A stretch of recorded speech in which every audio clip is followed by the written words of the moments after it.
Advisory Commission to order. Dina, can I have a roll call? Commissioner Allen? Commissioner Buttrey? Here. Commissioner Cares? Here. Chairperson Fight? Here. Commissioner Gordon? Here. Councilmember Grand? Commissioner Ebargwin? Commissioner Ransburg? Here. Commissioner Stauffer? Here. We have a quorum. Thank you. Moving on to the next item on the agenda, which is approval of the agenda. Does someone want to make a motion to approve the agenda? So moved. Is there support? Second. All those in favor say aye. Aye. Opposed? The agenda is approved. Moving on to the next item, approval of the minutes. So why don't we take a minute or two to review the minutes from the March 1st, 2018 Greenbelt meeting. I did see one change which should be made, which is under approval of the agenda section. The first sentence where it says a motion was made by Commissioner Buttrey, seconded by Commissioner Cares, that the word agenda should be added. Agenda be approved. And then typo, on that same line, it should say chairperson White.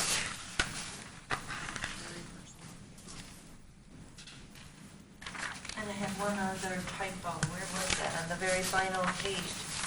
Chairperson Fike. And there's an additional L in that word.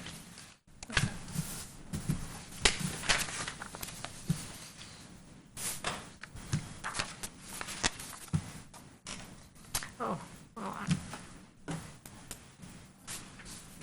Another typo. Something else? yeah, another typo, I'm sorry. On page 3, under motion 2, the second line, it should say, in the acquisition of a conservation. Just a typo, that's Oh, backwards. In the motion 2. Oh, yeah.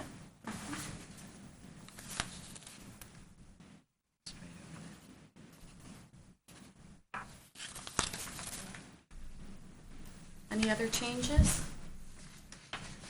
Does someone want to make a motion to approve the minutes as amended? I will so move. Robert, is there support? Jean? All those in favor say aye. Aye. Opposed? The minutes are approved. Moving on to the next item on the agenda, which is public commentary. Do any members of the public, I know we're having a presentation soon, but Sure. Alex. I'll say hi. Hi there. My name is Alex Perlman. I submitted an application to be considered for the commission on the Greenbelt. I'm a real estate professional in Ann Arbor, commercial broker and developer. In my life, though, I'm an outdoorsman who really appreciates hiking and taking my Great Dane Willow out and about to the variety of natural features that we have in our area. I'm a lifelong Ann Arborite, but uniquely grew up going to school on the west side of town, but grew up on the east side of town, and so I've spent my whole life crisscrossing town. And overall, it is a pleasure when you're leaving town that you can go from a city to the countryside like that. And we preserve our green spaces so that we have vibrant farms, we have CSAs in the future, we have open space to breathe and to live, our trees are preserved. And in just the short time since I've learned about this position from Doug, it's been a pleasure scouring the land map to understand where the Greenbelt Commission already has been able to achieve its holdings, where those are concentrated, and where there are other opportunities to grow that. Real estate's a hobby, and certainly preserving open space and a Greenbelt for our community is something that I believe in and I'm passionate about. So I appreciate your consideration during this application process, and always available if there's any questions. Great. Any Thank you. questions right now? All right. Thank Nice you, to Alex. meet you.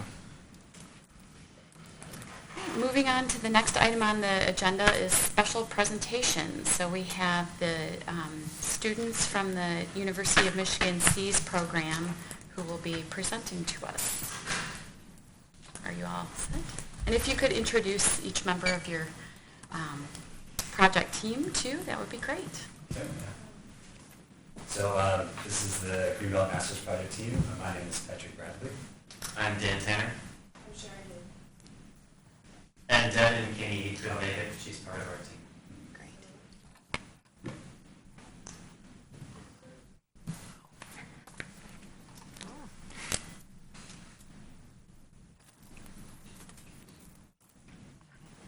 Okay.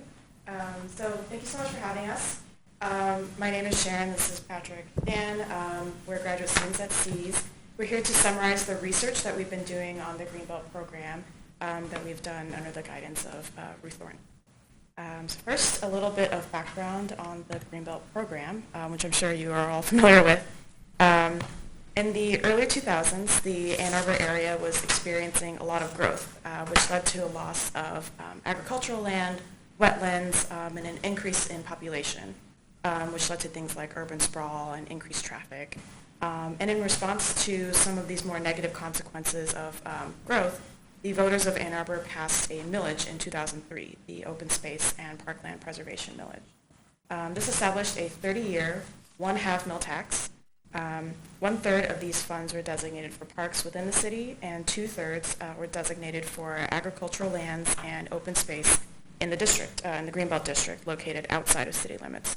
For the purposes of our study, we focused on the Greenbelt district and not the Parklands. So the Greenbelt Program was established to protect agricultural land, open space, which is managed by the Greenbelt Advisory Commission. And land is assessed and acquired through purchase of development rights as well as collaborative funding efforts with other agencies such as the Southeast Michigan Land Conservancy, the county, federal government. And to date, we have 49 landowners that have participated in this program, which has totaled around 5,000 acres of preserved agricultural land and open space. So our primary research question was, what are the impacts of the Greenbelt Program on Ann Arbor and the surrounding community? And so this is kind of broken down into three components. And so I'll hand this off to Dan to talk about the first section. Great.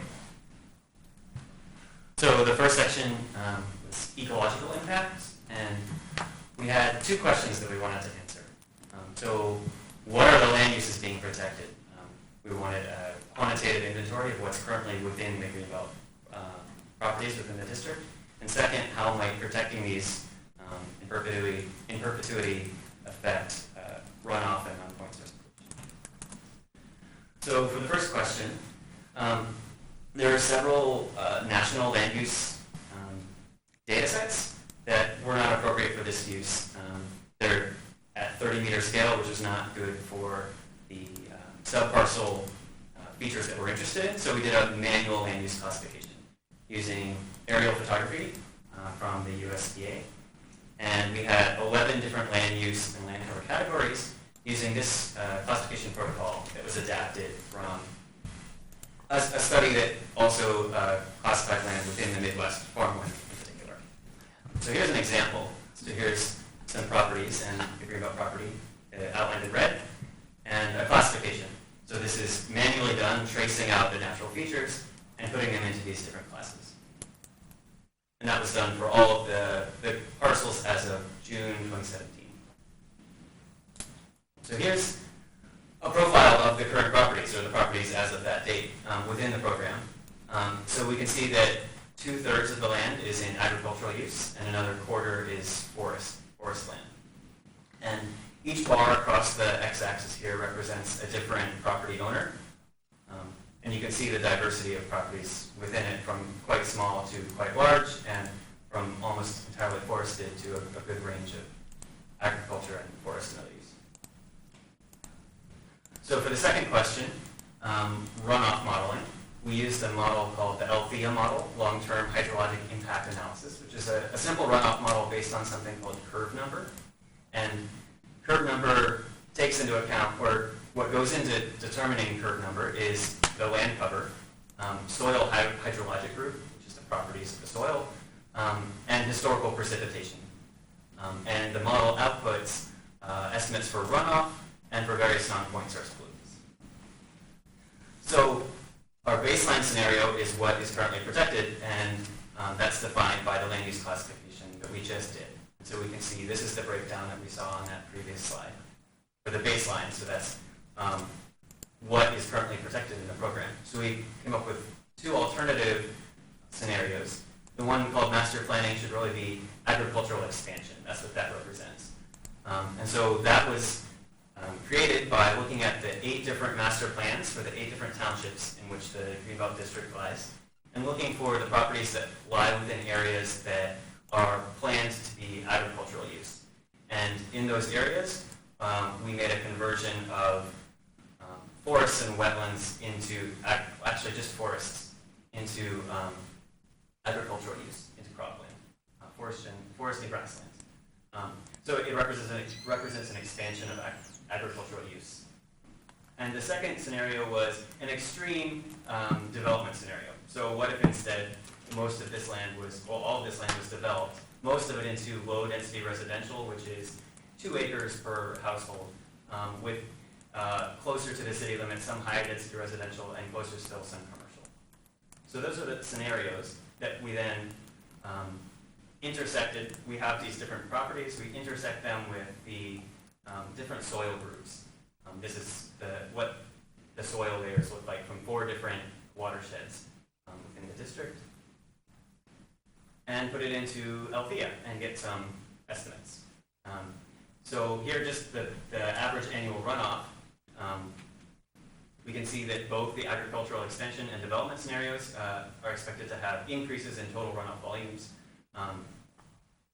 And this doesn't actually account for a lot of the sustainable farming practices currently under practice in Greenbelt properties, because it's using an average coefficient for farmland.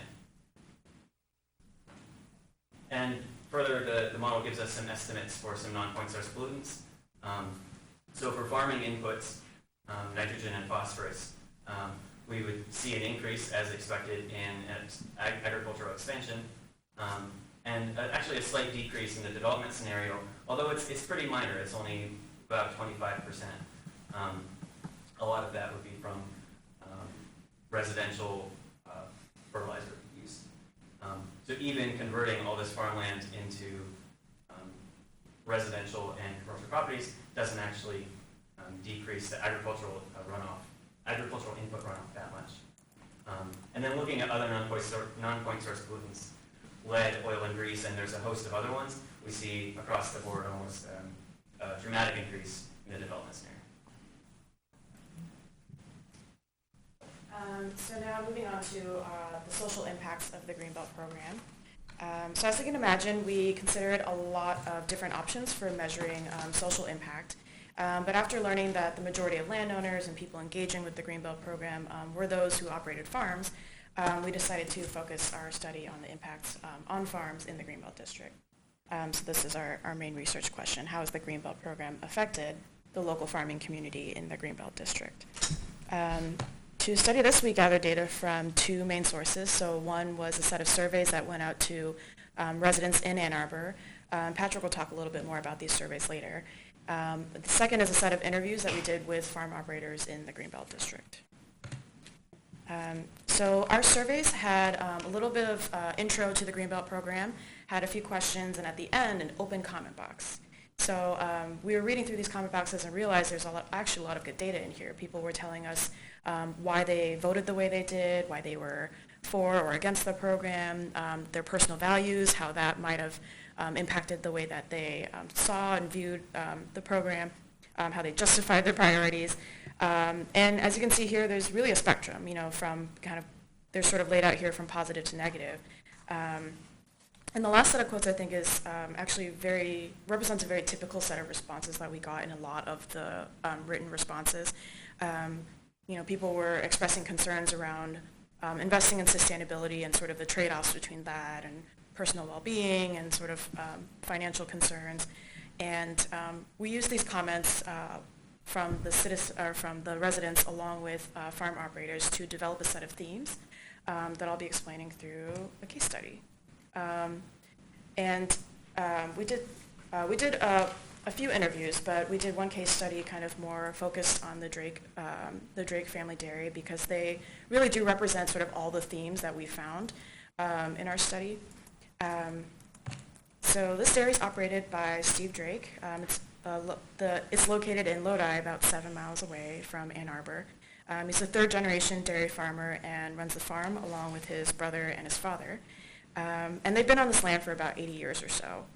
This is a picture from one of his garages. He has this sign kind of really proudly displayed in there. And we have a picture of Patrick here with one of the calves.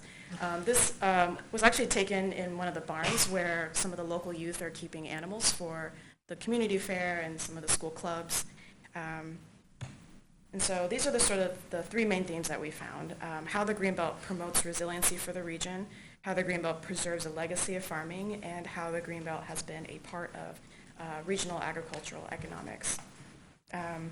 So Steve mentioned in his interview several times that because his dairy is so small, right now it's about 40 cows, his business operations are really sensitive to fluctuations in land values, the milk market, grain market, amongst a bunch of other things. But he expressly told us that without the Greenbelt program, he wouldn't have been able to survive rising taxes due to increase in nearby property value. And we saw this in our interviews with other landowners as well, that this program helped make farm operators more optimistic about being able to continue farming. And that really influences sort of the way they view their farm and the future of their farm and how they make their business decisions. So this ties into our second theme, which is preserving a farm legacy. And this was interesting because it was really apparent from the start that from both residents and landowners, keeping the area around Ann Arbor rural was a very desirable amenity, something that people wanted to see preserved. And all the farm operators expressed a deep desire to keep this farmland around for future generations of farmers, for family, for Ann Arbor residents even. And for Steve Drake, this is why he was such a big proponent of education. And he welcomes field trips and young people to visit his farm all the time. And the last theme we found was how the Greenbelt plays into regional agricultural economics. This is more distinct in our conversations with the landowners, but it's the concept that having clusters of farms, geographic proximity to other farms, to processors, distributors, labor, all of that is essential to a single farm's ability to thrive. So every landowner we talked to mentioned that throughout their career, they've rented land from others, they've shared equipment, they've shared labor even, they've helped each other out. And in Steve's case, many of his neighbors were close personal friends and family, especially since his family's been in the area for so long. And the Greenbelt ultimately sort of helped him provide a little bit of stability for his individual farm operations, but also helped the other actors sort of in the nearby area to sort of understand what this could do for them. And help them continue to work together. And so now moving on to the third and final portion of our project, the economic impacts of the Greenbelt program. And so this one was definitely one of the more labor-intensive efforts that we had, so it's kind of a large chunk of the project itself. And so for this part, we asked the research question, has the Greenbelt program benefited the economic well-being of Ann Arbor households? So just to reiterate this, we have people in Ann Arbor who are paying a portion of their property taxes that are conserving land outside of the city limits, so it's going outside. So we were curious to see, what, if anything, was coming back into the city. And we found the best way to do this was through a method called the Contingent Valuation method. And so what this method is it estimates the existence value of a non-market good. So something that isn't really bought or sold in any kind of traditional market, but that has a value based on its existence alone. So this is a very common approach for environmental economics where you're putting a value on something that isn't really bought or sold, but people have a value for it because it exists, it's out there. And so this method does this by asking people to state the amount they would be willing to pay to keep something in existence, even if they don't use it or plan on using it in the future. And so for us, really, this was perfect for an analysis of the Greenbelt because there isn't a ton of interaction between people in the city and the Greenbelt in terms of direct interactions, but there might be a value there based on just the program existing. So we felt this was the best approach to the program and the most appropriate for our study too. And so We applied it by sending a survey to Ann Arbor resident property owners, as Sharon mentioned before. And in this survey, we asked respondents to state their willingness to pay for the continued existence of the Greenbelt program. And from the estimates from what people would say they'd be willing to pay to keep the program in existence, we actually went back and compared that with what households actually paid in sort of this straightforward cost-benefit analysis of the program. So we had information on what the households actually paid, and we were able to compare that with what their willingness to pay to see what the differences were there. And we'll go into that in a little bit. And so our survey in general, which I'm happy to show you guys at the end here. And pass it out around. Yeah, thanks. So these are actual surveys that we sent out and got back, so we will be collecting those from you as well to keep them for our records. These are actual real surveys.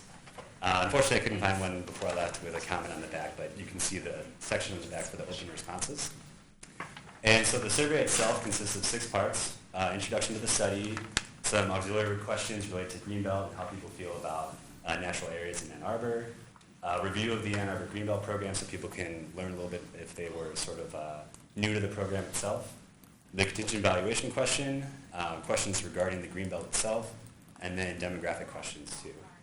And so there's all the other parts in there, but for this presentation, we're just going to be focusing on the contingent valuation question itself, which I believe is on page 4. Is someone back up on that? I think it's page 4.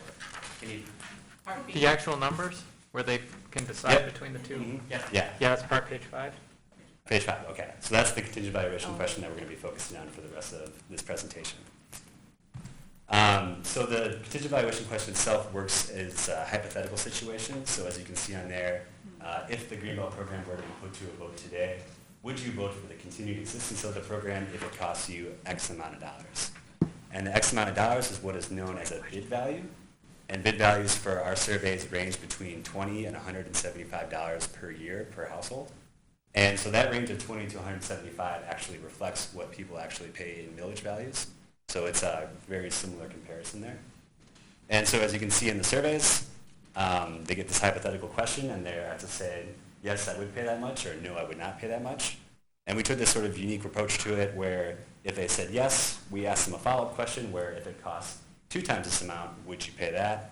And if they originally said no, we would cut their amount in half and ask them again if they would pay yes or no. And so after we crafted these surveys, put them all together, had several rounds of approval from our advisors and from Ruth, then it was time to sort of put them all together and send them out. And so the first step in this was selecting a population of Ann Arbor homeowners for the survey. And so for this, we were very, very specific in targeting homeowners who live in the home that they own. So no leasers, no renters, not really any apartments or anything like that, just people who live in the house that they own, because we wanted to capture people who were in charge of their own property taxes, so they would be good decision makers for this survey. So once we whittled that down, we randomly selected 1,300 households to receive the survey, and then each one of those 1,300 households received a random bid price in their surveys. As you can see, there's different ones, and all the ones that you guys have in front of you there. And so once we printed out all the surveys, all 1,300 of them, we individually packed each one of them into personally addressed and stamped envelopes. And each one of those envelopes contained return envelopes coming back to us that were also hand stamped as well too. And so you can imagine doing this 1,300 times. We did it all in one bout. Or 2,600 times because you're doubling it. So we did this actually all in one sitting. It was a very ambitious effort. And we kind of went a little bit cuckoo during it too, because we were sitting down in an area for many, many hours. And I think it was during a snowstorm too, so it was just brutal conditions. But we got them a lot, so it's exciting. Yeah, and then we got responses back, which we were very happy about. We got 441 responses back, which is about a 34% response rate. Yeah, and so from this willingness to pay question, we have this breakdown here where you're asked one question and then a follow-up question. So 5% of the people said no to the first question and no to the second question, and a majority of the people actually said yes to both responses. And as Patrick said, there's something sort of unique about our study in that we know the taxable value of the properties that we sent the surveys to. So we can compare that to the bid price that these people were offered. So this is looking at those responses, but relative to the actual millage that households are paying. So this is the bid price minus the millage. So on the left-hand side and below the black line on this figure, you have responses to surveys where they received a bid price that was less than what they're currently paying, so that would be sort of a good deal.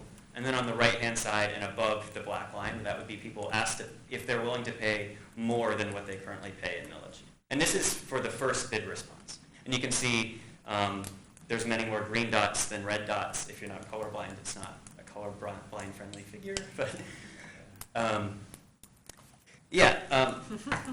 but expanding out to the second bid response. So again, this is if they said yes to the first bid, then they got something twice as much. And that would be a green line going up from their first bid to their second bid. And if they said no, then it was cut in half and they were given another response. And that's a red line going down. And then you see the response at the bottom as the color of the dot, or at the top of the line. And so conclusion from this figure is, across the board we see lots of yeses. And that might suggest that actually our estimates that we're about to get to are a little bit conservative, because for all those people who said yes, we don't have an upper bound on what they're willing to pay. So this might even be underestimating what residents are willing to pay. Yep, and so from all these responses, we generated estimates on willingness to pay using a statistical package in R that's based off of established methods. So for those of you that are familiar with the Exxon Valdez oil spill in the early 90s, this was actually the same method that they used to calculate the damages from that. And they used that study to sort of practice this statistical package on, so it's verified off of several CV studies like that. So it's a really convenient and cool package for us to use to estimate these willingness to pays. And so from that, we generated a median willingness to pay of $127 per household per year. So what does that mean? So to put that into more understandable figures, we're going to aggregate it up to both the households that responded to our survey, that 441 figure there, and also to the Ann Arbor homeowners that we targeted for our survey. So I mentioned before that we didn't want any renters or leasers or anything like that. So the ones that we knew lived in the homes that they owned ended up being 22,683 homeowners. And so to aggregate up these willingness to pay estimates, you simply just multiply that $127 by the number of households in each group. And so that gives you a total willingness to pay for responding households of $56,000, and for Ann Arbor homeowners of about $2.9 million. And so I mentioned before we did kind of like a straightforward cost benefits comparison. So when doing this for the responding households, we have once again that estimated willingness to pay of $56,000, and then cost of $28,000, about $700 there. And those costs are taken from what households actually pay in their millage value. So that's just a direct aggregation of all those 441 households and what they pay, and that gives you that $28,000 right there. So when you compare what they're willing to pay versus what they actually pay, you get a difference of about $27,000 in favor of the benefits.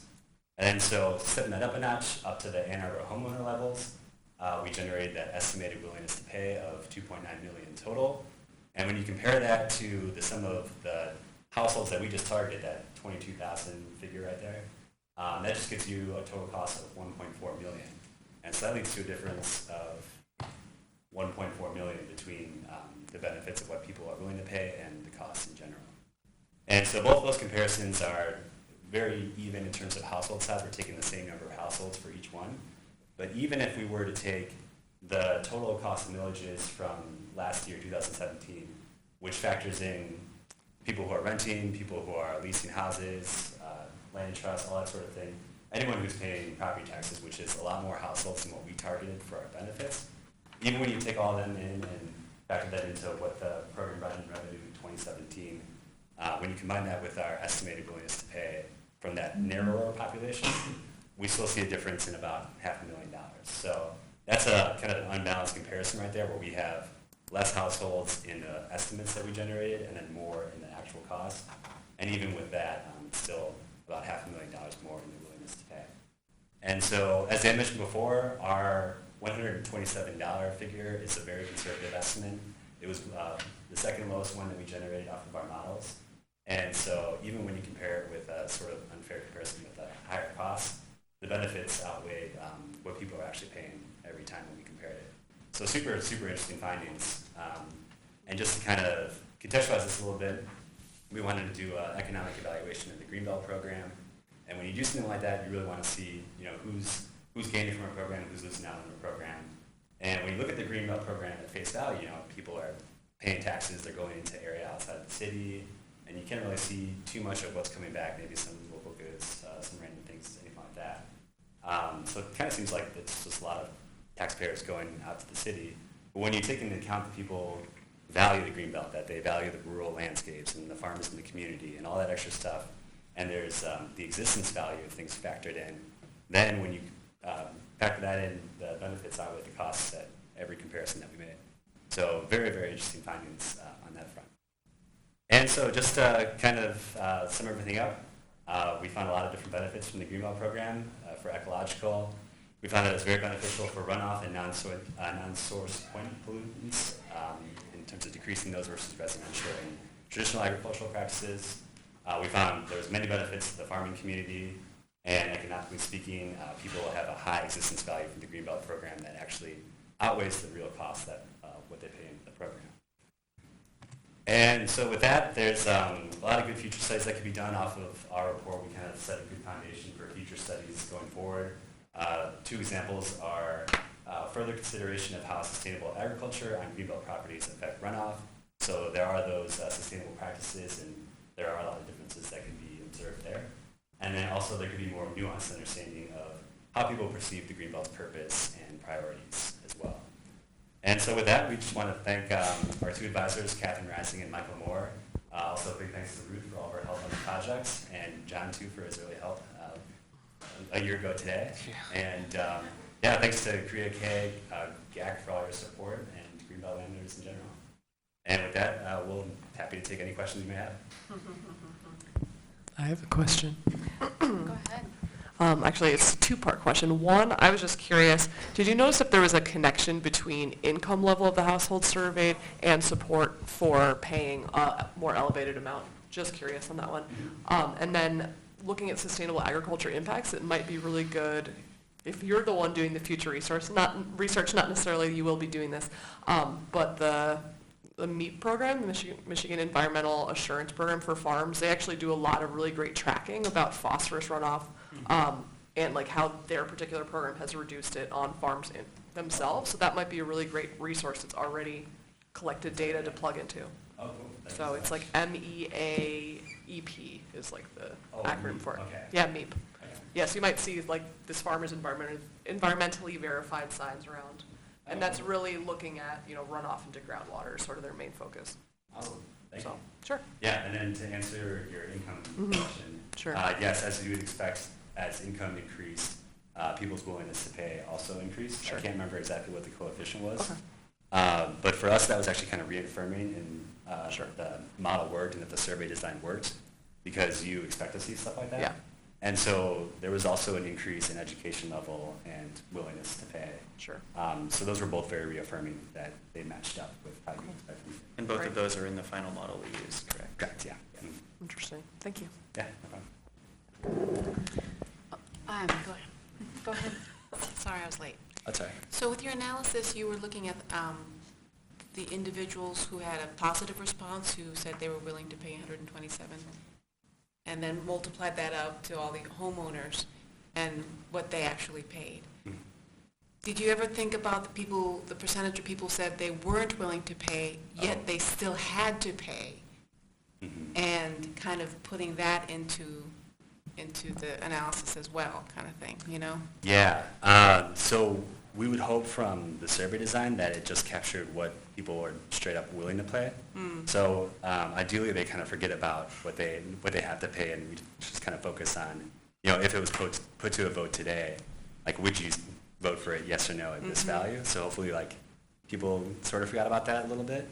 But in terms of the $127 per year, so that actually factors in people who said no as well. So both the no responses and the yes get factored into that. Okay. Kind of balances it out and finds the middle point of where Okay. people are willing to pay, which is why we took that median value and just sort of aggregated it. Okay, Mhm. okay, thank you. Which is, no problem. And that's typically how these studies are done. They take the median value and then they aggregate it by the number of households. Okay, Yeah. thank you. No problem. I'll ask the question. Thank you so much. I had a question about your case study with the Drake Farm and what challenges, I don't know if you asked them what challenges they see in the future for farming, for their particular, Is that specific to just to them or even in general? Oh, I think a lot of it was related to their specific, what they're doing on their farm. So for him, it was, a few years ago when he had to cut back his herd a little bit. He's still kind of growing his herd again, and a lot of that is impacted by the grain market, soybean market, and all that kind of in the air, the milk market. So I think a lot of that struggle and the challenge was around, the dollar amount that he's able to get per 100 pounds of milk. I don't think that there were any specific, things that we discussed outside of, his personal farm and his personal,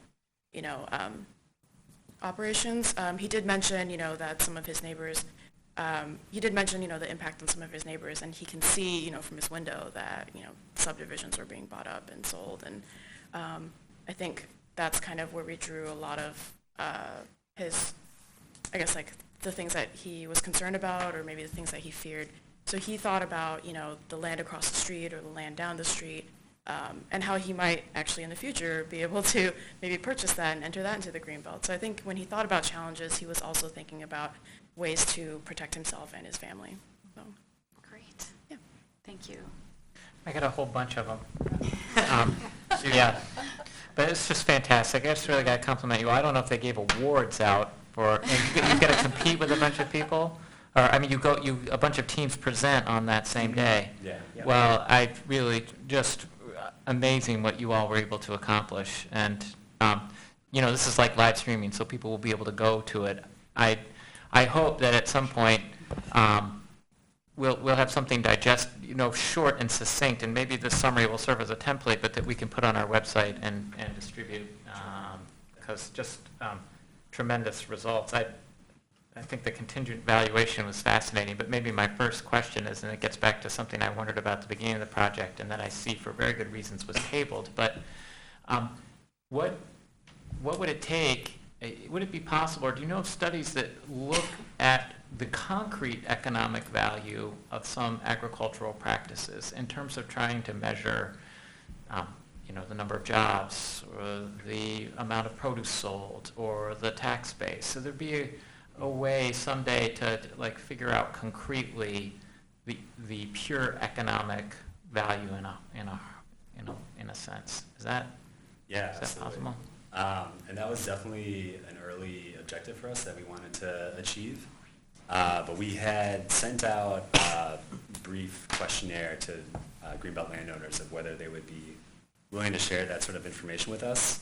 And we unfortunately didn't get any responses for that. And we didn't really necessarily feel comfortable pushing the envelope too much in that. We're an outside research group, and we didn't want to push people on their finances and what they're doing business-wise. But that's certainly a thing that can be done for sure.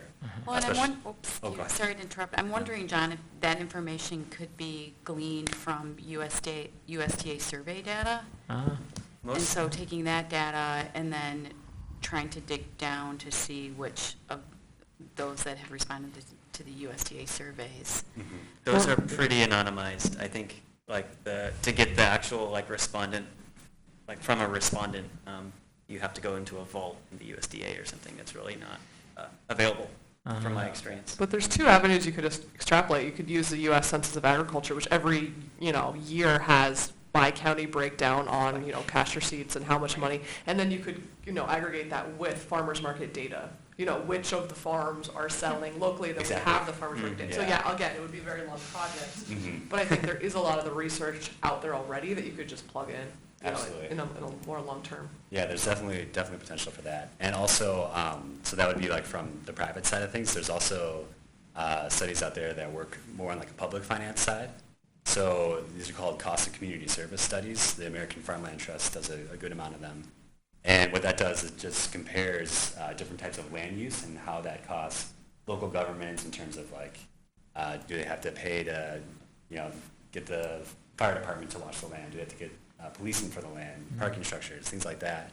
And when you compare that versus what taxes are paid on the land. You can kind of do a little bit of a cost benefit on whether it's costing the town money to have this agricultural land or open spaces, or if it's not. So that was an avenue we considered as well too. But we wanted to really draw something back into Ann Arbor here, and that would be more so kind of at the township level for where the Greenbelt areas actually are. Right. So there are definitely places to explore for that. Okay. Yeah, which is a great question. Next, you drew up these beautiful quotes. Were these coming out of the very end portion where people could write comments to you? Where were you getting these personal comments from people responding to the survey? Yes, these were the open comment boxes at the end, so Oh, okay. the Well, very they're back side that you'll see. Are there two places where they can? Are you talking about, wait, are you talking about Just the, where you had, that This was one? lovely. Yeah. Then I saw another one that was images of handwritten stuff. But wherever these were coming from, were they? yeah, so these were coming from the backs of the surveys. Oh, okay. I think all the ones you got don't have comments, but Yeah. yeah, you Fantastic. got plenty of comments. Well, I was curious about that. So in reading through them, I'm sure you saw patterns and current themes. Is there, in your full report, is there some delving into that, and/or would it be possible ever for us to see that? Is it? Yeah, our report actually is already submitted to University of Michigan's Deep Blue, so we can send a link over to make sure that everyone has access to that. And there is a methodology in there about how, everything was transcribed and coded and all that. These in particular were just sort of like picked out because they were very commonly brought up. These same ideas were commonly brought up. So people, being really proud of the program, or just being very opposed to the program, or people talking about, how much they're paying. Is that, are they paying too much already? Are they paying just the amount they want to be paying? So there's a lot of the same ideas that everyone kind of brought up at the end. And in case you were wondering, I think over a quarter of people that responded provided written comments at the end. And there's a big table in the final report that has them broken out by theme, right? Okay. Oh, thank you. Yeah, we do have a raw document too that has them all listed out, which we can probably share with you, just to make sure it's all de-identified information. But yeah, you can go through them. Some of them are actually pretty funny comments. Other ones are maybe off topic and are just people's venting about something. But a lot of them are really useful and might be good for everyone to read and just see what people are thinking. So we can definitely turn that over to you for sure. Okay. And I guess one thing that I found interesting was what people's misconceptions of what the program is. That sort of comes through in the comments, and that might be something that's valuable. So we could work on communication. That's what we've been thinking about, the terminology, conservation, easements. Yeah. And that's something that the contingent valuation method we thought about intensely, how do we describe it so that we're describing it accurately and succinctly, and so that they have the right impression going into the bid price question. And even still, from the comments, it's clear that some people maybe didn't fully understand. Yeah. All right, last question. So in the course of your research, you must have been casting around, looking at maybe similar programs to what we have here, and maybe similar studies to what you all have just accomplished. Did you find anything that we could use, either as a benchmark or as a peer program, something to compare what we're doing to and to learn from? Yeah, so we certainly looked. There isn't that much. You guys can feel free to back up. Denver and Maryland? Yeah, so the city of Boulder has a similar type of Greenbelt program. And they've done studies related to something called the hedonic pricing method.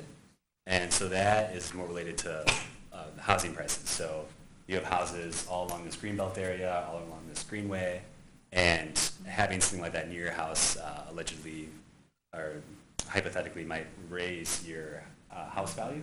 So that's something that we consider too, but for the most part, all the Greenbelt land is so far away from anyone's home that it wouldn't really work that much. It has to be a certain distance from the Greenbelt area. So that was something that we saw with the Boulder Greenbelt. In terms of anything else, we really had to pull on some methods here to figure out what was applicable and what was appropriate to do for the study, because there wasn't a lot out there. And I can't think of one in particular, but I think that the cost of community services method has been used in similar type of land preservation programs. For sure, yeah. Yeah, you were there at the beginning. We were kind of what do we do here? So not a lot of precedents for studies like this.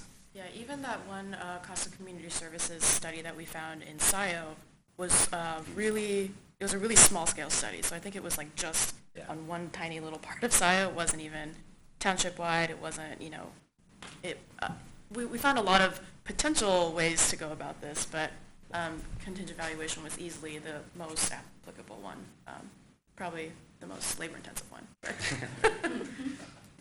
Well, it just showed in the quality of the work here, qualitatively and quantitatively, and Thank you. I mean, now you're brilliant proselytizers and ambassadors for this program, so you have your incredible careers ahead of you. You can propagate this wherever you go, That's right? yeah, absolutely. Any other questions? Thank you all so much. This is so useful to what we do here, and it really, to me, shows the value that the residents here place on this program. And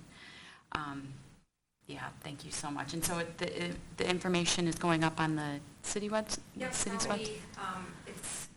It's already online at their link, and I have to link to that. I'll come up later, and I can send a PDF as well. And I've already requested a 1 or 2 page summary, maybe nice, pretty one that we can get out and spread the word. Right. And thanks to Shannon Brines, who we talked about this in our executive committee meetings a long time ago, and had this brainchild, and John was there too, and so it's just great to see it come to fruition, and the results are pretty splendid. So thank you all. Thank you so much. Question? Sorry, do you know the responders, where they were living? Was that captured? Mhm. We have that, yeah. Okay, thank you. And you need these back? Oh, Yes. Do you have blank sample ones that are part of your? Yes. Okay. Not on us right now, but we can certainly bring it. Yeah, not Yeah, and just as a. I'll get the electronic version of Okay, that yeah. and get it into Okay. Thank you, guys. Yeah, where they're geographically distributed, totally. Well, I guess to come speak here. Yeah. You're going to see them on a map, little pinpoints. Well, that was just amazing. That was amazing. Yeah. Yeah.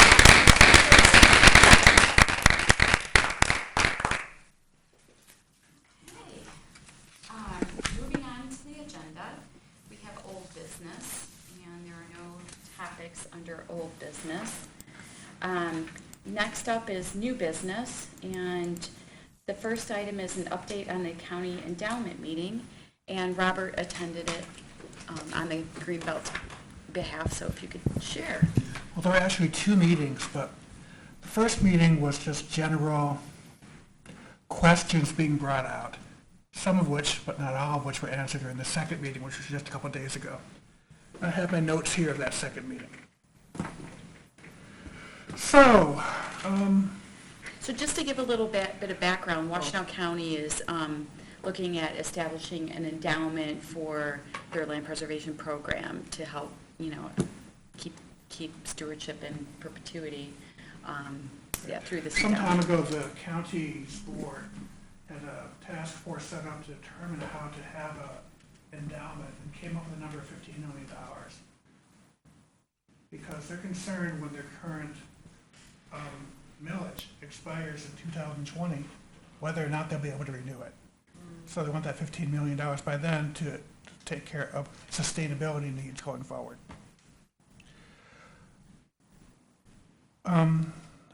This is the second 10-year term that's coming to an end right now, that millage. The first time it passed at about 54%, the second time it passed at 60%.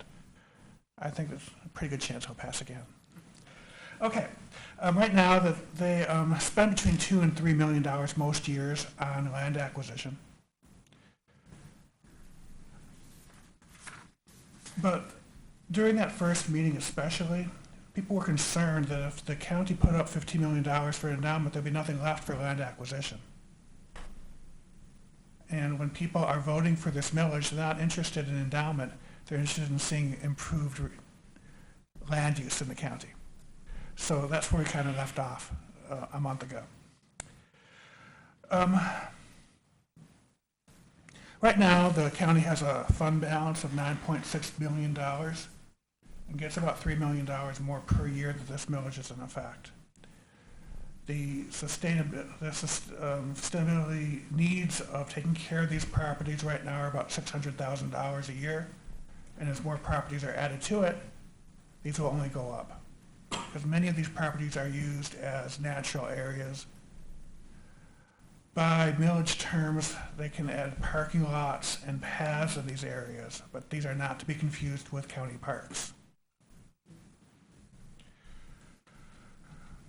The second plan that was discussed would be to put $75 million right now into this endowment and more or less hope that the millage passes again in 2020. As this was bandied about for a while, Conan Smith came up with what he referred to as a hedge plan. That is, put $7.5 million into a hardcore endowment. The county assumes that money will grow at about a 4% clip, which in 10 years would be roughly 7.5 might grow to about $11 million. But put another $7.5 million into another endowment, but by the terms of that endowment can be used. We just don't want to use it. So it gives more flexibility than putting $15 million in a hardcore endowment right now.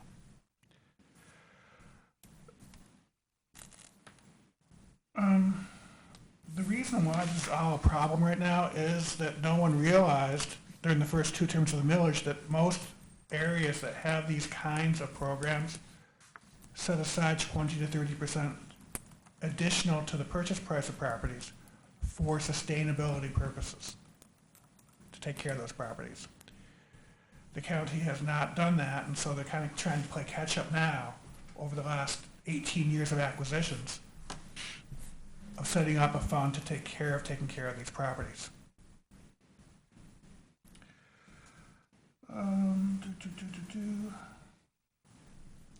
One other point of emphasis is right now, you can't look at the cost of sustaining these properties on a per acre basis because the numbers come out to be ridiculous. It's $134 per acre. Rather, you want to look at how much is spent on whole on these individual parcels. And then it doesn't look quite so bad. About 8% of the $600,000 in sustainable money is used per year for bureaucratic type salaries. Most of the rest is used, almost exclusively the rest, is used for boots on the ground and taking care of these properties.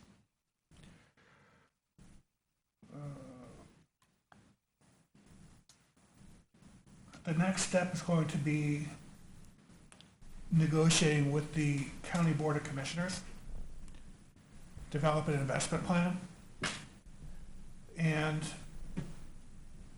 no decision was made by this task force of exactly what to do, but the longer we went, the more the 7.5 plus $7.5 million plan was making people comfortable. So if I had to guess, that's what will be presented to the county commissioners. And while the current millage expires in 2020, there will be a vote. The county's planning to put a vote on the ballot in 2019. So they will at least have 1 year of cushion in the event that it doesn't pass. And that is that. Thanks, Robert. I had a question about, is there a timeline of when it's going to go to the Washtenaw County Board of Commissioners? It'll be discussed at their next meeting. Okay. How many times it will go before the Board of Commissioners before they approve anything, who knows? Thanks so much for attending. Yeah, thank you. Yeah. I have a question also, and thank you for attending that. I know those meetings that can be pretty involved. Was there a further discussion of using conservation easements or purchase of development rights agreements more rather than fee simple purchases? How did that shake down with the people who were there? Only in the last 3 years have they started purchasing conservation easements. Before that, they were simply a fee simple purchasing organization. Last year, they did 21 deals. I'm not sure how they did that, but that's what Judy said.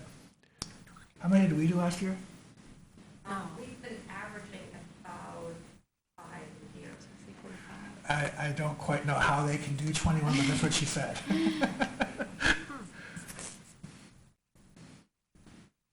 Any other questions? Thanks. Great, thanks so much. Sure.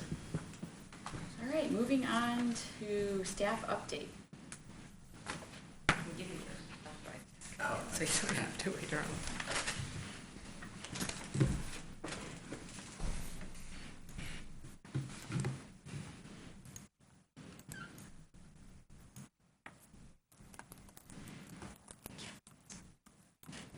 Okay, first of all, I wanted to thank the U of M student team for a great project and for coming here and giving us a presentation.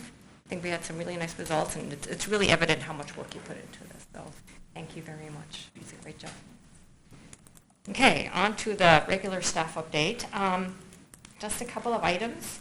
Wanted to give a reminder about the 2018 Greenbelt Program bus tour that's going to be happening on June 2nd. So I have 3 commissioners who will be helping out and coming along with the tour that day. And if anybody else is interested, just let me know. And you might have to follow the bus in your personal vehicle, but we'll definitely try to get you on. Also, we have the Mayor's Green Fair, at which we will have a table on June 8th. That's Friday. It goes from 6 p.m. to 9 p.m. in downtown Ann Arbor. I've had one commissioner volunteer, Stephanie Buttry, who's going to help me out that day. So if anybody else can help out, that would be really appreciated. Would be a great help to me. So I can maybe take a look at some of the other tables, too.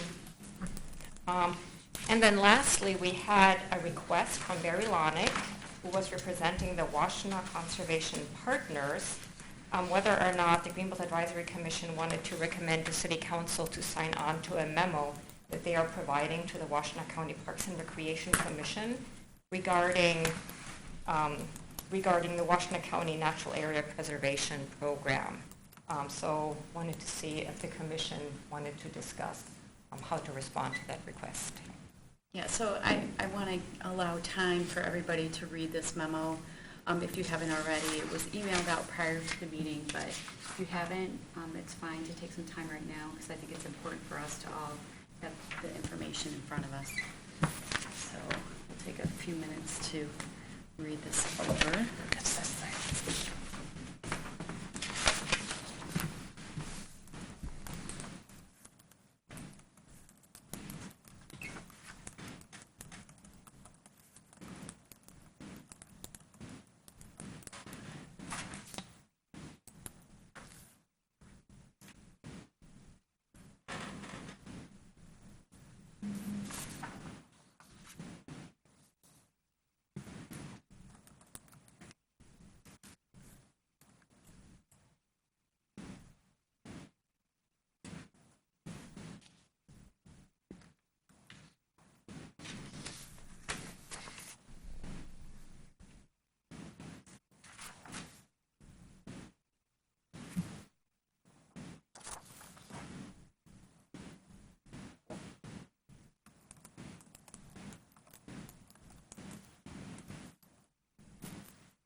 If you're done reading it, look up so I know that.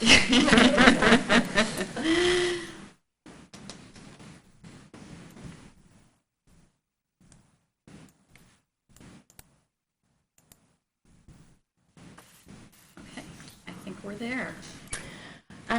So I just want to start with my reaction to this memo, and want to make some comments, and then I'll open it up to all of you to discuss, and then we'll take a vote on whether we want to sign on to this letter or not. first I want to say that the partnerships, as we all know, partnerships are key to successful land preservation. And, leveraging these partnerships makes all of our dollars go farther. And I feel like the Greenbelt Commission has had a successful partnership with Washtenaw County Parks on their program, and that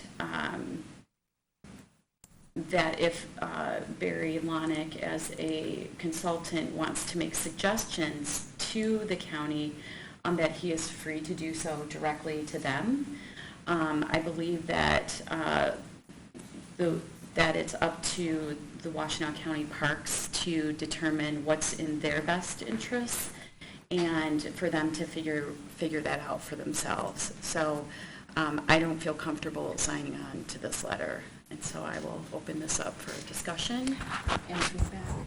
Thank you very much for that comment. When I read this, I read the first couple of points and thought, oh my gosh, I don't think we need to get into the business of how Washtenaw County handles their business.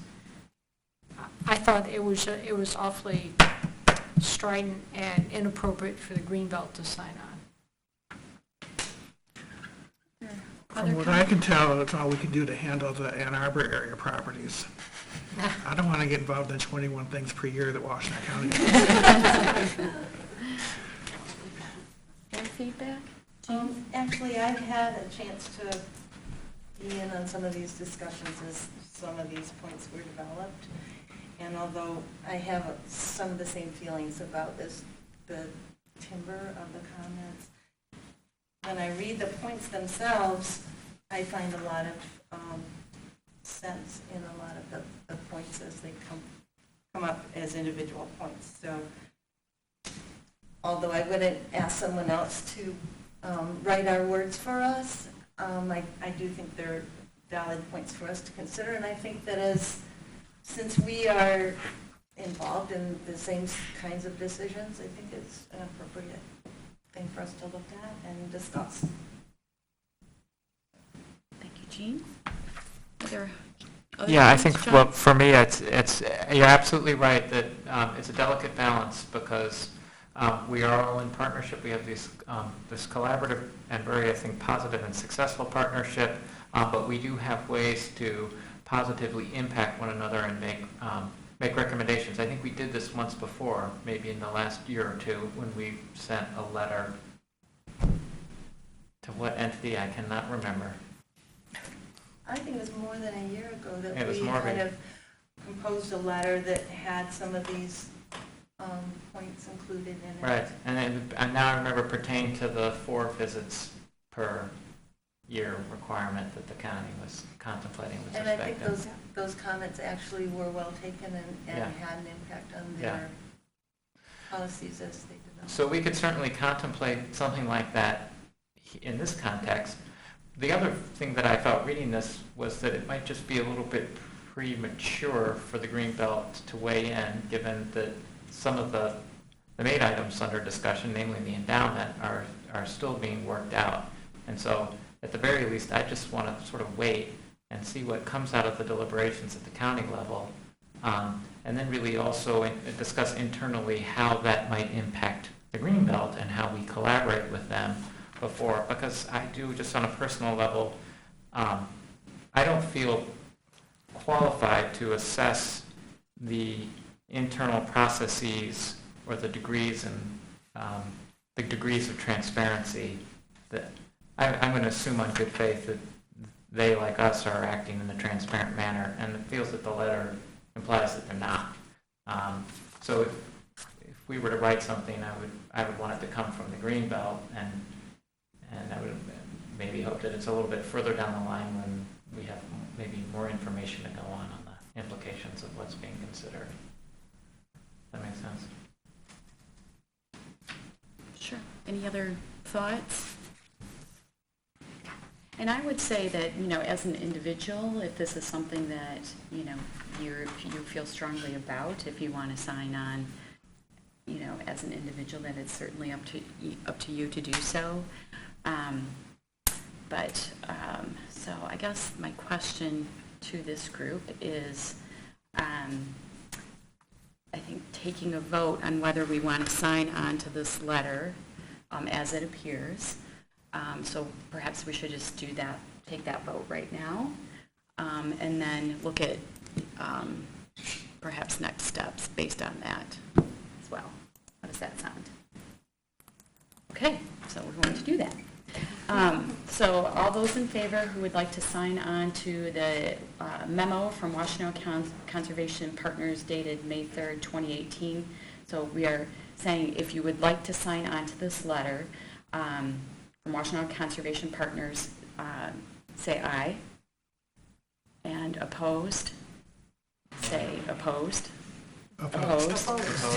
So we will not sign on to this letter. Now, I would like to discuss, what John mentioned about perhaps, providing feedback in a manner that could be constructive to them as well. And, John, you had some thoughts about that, which I think are valid, and Jean I did think as that well. it would be awesome for each of us to look through these and say, which points are we comfortable? Because there are some things there that I think we could give positive feedback about. Others, which I agree with John, are not really our realm.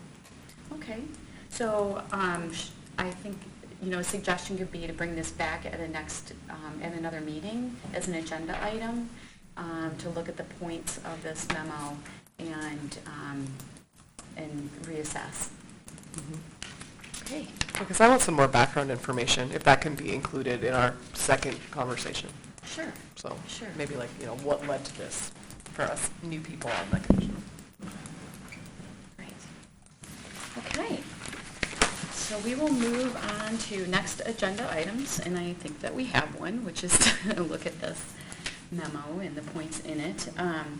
Also, way back when, we started looking at the scoring criteria that we use for the Greenbelt Commission, and we tabled that based on the study that was being conducted by the master's students. So I think that over the course of next meetings that we should put that back on the agenda to start looking at the scoring criteria. There was a subcommittee of us that met, and it was me and John and Stephanie, Jean, I don't remember who else was on it, but anyway, we met and talked about the different ways that we do it, and does it make sense, and there were some things about it that we could possibly change. So I think if we want to get together, and we already meet as part of the executive committee, so perhaps we could do that again, bring that up in the executive committee and start looking at it again. Anything else for next agenda items? Okay. Next item on the agenda is closed session to discuss land acquisition. I think we need a roll call vote to make that happen. Commissioner Allen? Commissioner Buttry? Yes. Commissioner Cares? Yes? Chairperson Fife? Yes. Commissioner Gordon? Yes. Councilwoman Graham? Commissioner Barkland? Yes. Commissioner Ransberg? Yes. Commissioner Stoffer? Yes. Okay, we will now go into closed session. You all are definitely free to go. Thank you so much again.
All those in favor say aye. Aye.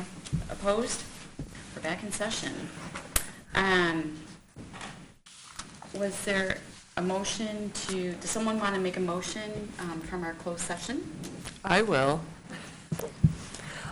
Motion to recommend city participation with Ann Arbor Township and Washtenaw County in the acquisition of a conservation easement on the property identified in application ID 2018-06 and approval of the contribution of funds not to exceed $59,640 from the Open Space and Parkland Preservation Millage. Is there support? Support.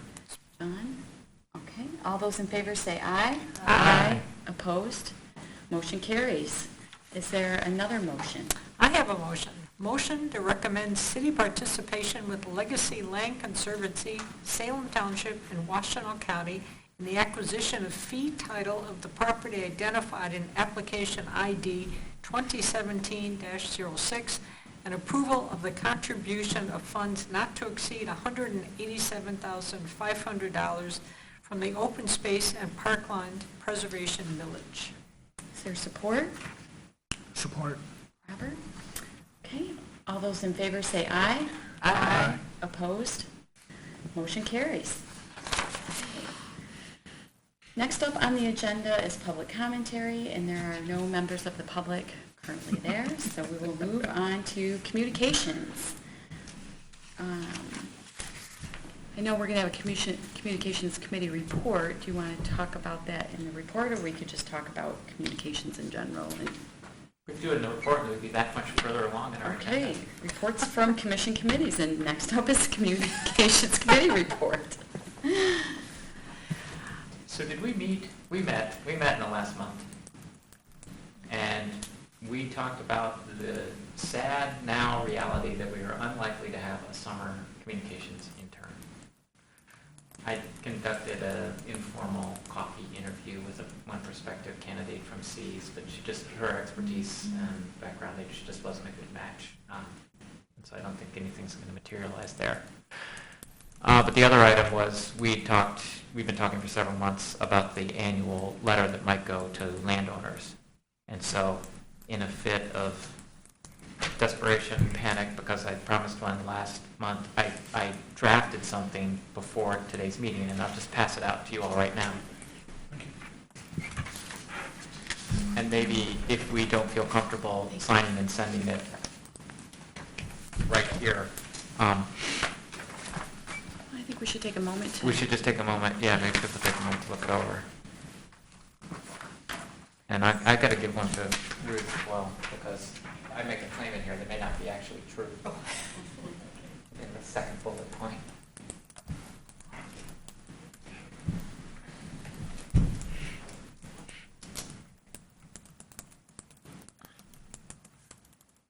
Yeah, it's a different amount. And it may not be the largest in the nation, right? Right, yeah, well, this year was the only, but again, I Okay. Okay.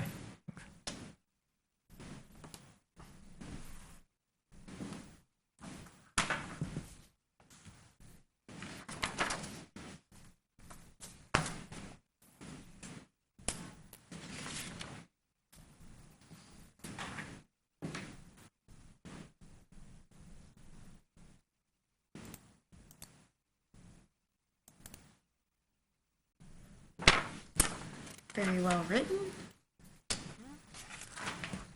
Well, it's missing the great edits that normally accompany what Jean and Stephanie would have contributed had I sent it to them first.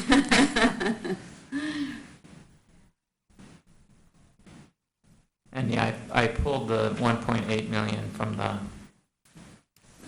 Press annual release? report, or the press release, I can't remember where I no, found let's it. do it first.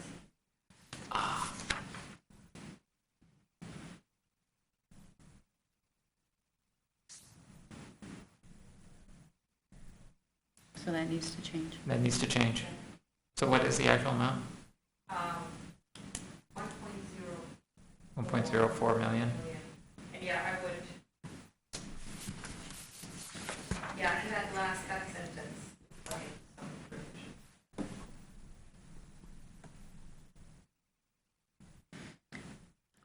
And was it the single largest award in the state of Michigan?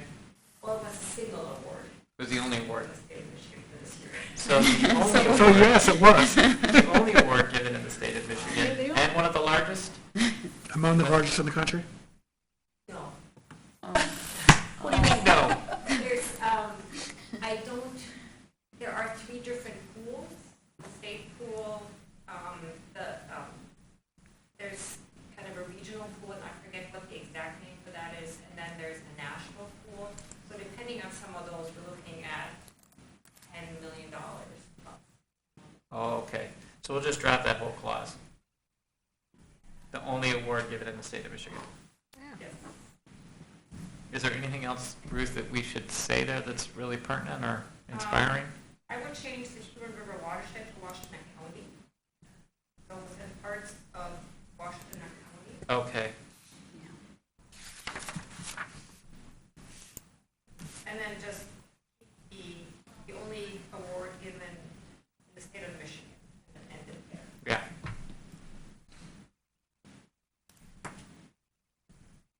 Our application, right? Not applications. Correct. Our application secured $1.04 million in funding for use within parts of Washington County. And my name. Oh my gosh. I misspelled it in both places though, so I consistently misspelled it. Oh. And it's a very common misspelling. I am sorry. I know that we want to get this out. Was there an N in the middle of your last name? Dorn? There's an N, yes. Todd? I know we want to get this out, but would it make sense to have just the one conclusion from the C study, which was there is an economic, what did they say here? Well, it's based on benefits, it's in all 3 of the categories. Yeah, there's all 3. Okay. Then I could write Never just mind. simply, that's a great suggestion, Stephanie, successfully completed a capstone project demonstrating significant, what would we call them? Economic, social, and ecological benefits. I think they're significant. That was pretty significant. We have unanimity on that one? Yeah. Yeah. All right. Or we So could just say more completed a capstone generally project? the benefits.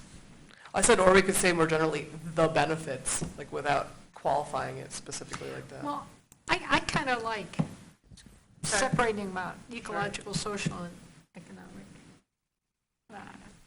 Oh, I see. Well, how do y'all feel? Doesn't matter. You don't care? Okay. Don't care. Then I'll just say completed a capstone project demonstrating significant economic, social, and ecological benefits provided by the Greenbelt Program. Great. Great. Yeah. And they shared the results in 2008. Oh, thank you. Yes. We all think we're still in 2017 anyways. Okay. So next step is, I'll make these edits. I'll correct. I'll send to Ruth. Actually, at this point, at 5,100 pages. yeah, I was going to say, thank well, you. yeah, Finally, right. cross They referenced that in their study, and I thought, oh, my letter's wrong, and then I forgot. All right, so 51 goes over 5,100. And how many working farms? 46. I'll change that too. So 48 acres of protected farmland, woodlands, and natural areas, including 46 working farms. I guess I have a question. If we're sending this to the Greenbelt landowners, if you'd like to learn more about the Greenbelt, Yeah, you're right. So how about if you would like to visit yes, thank you. some of the amazing properties within the Greenbelt? But we might also want to have like an informational reference point for friends and family. If they know of somebody, Yes, that's we a need to great somehow suggestion. encourage them to reach out. You know where we put that? It's under caretakers of this land. Okay, Maybe something like, you are the best ambassadors exactly. Sounds great. Yeah. for this program. Are we running out of seats on the bus? We are at 18 out of 30. Oh, good. Right people. Share it.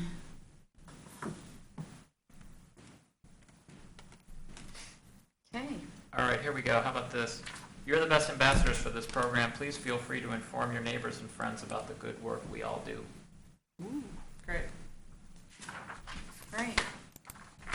So I can make these edits and send it to the whole group just to look at and approve, and then Ruth could send it next week Yeah, you can with or email it to me. I without can sign it and Jennifer's scan it, signature. Send it back. John, you're a star. Yeah. I don't know about that. Thank you. Thanks. But guilt is a powerful motivator. Okay, next up on the agenda, thanks, John, is the executive committee report, and I can talk about that. We met on April 30th, and we discussed properties that were discussed in the closed session. And then Ruth provided some project updates about properties that are going to close or we hope that are closing soon. And she mentioned that the Seas project team was ready to present, which they did at today's meeting. We talked about the memo from Washington Conservation Partners. We are still looking for one Greenbelt Advisory Commission member to serve as a biologist. So if you know any biologists, animal or plant biologists, please recommend them to serve on this committee. Alex Perlman, who was here at today's meeting, his application is set to be approved at the May City Council meeting. And the Greenbelt bus tour includes stops at the Drake Farm, Scioto Woods Preserve, and Sealy. And as Ruth mentioned, the Mayor's Green Fair is coming up on June 8th. That was what we talked about at the executive committee. Okay. Any questions? Sounds good. All right. Does someone want to make a motion to adjourn? So moved. Support? Support. All those in favor say aye. Aye. Opposed? We are adjourned. Thank you.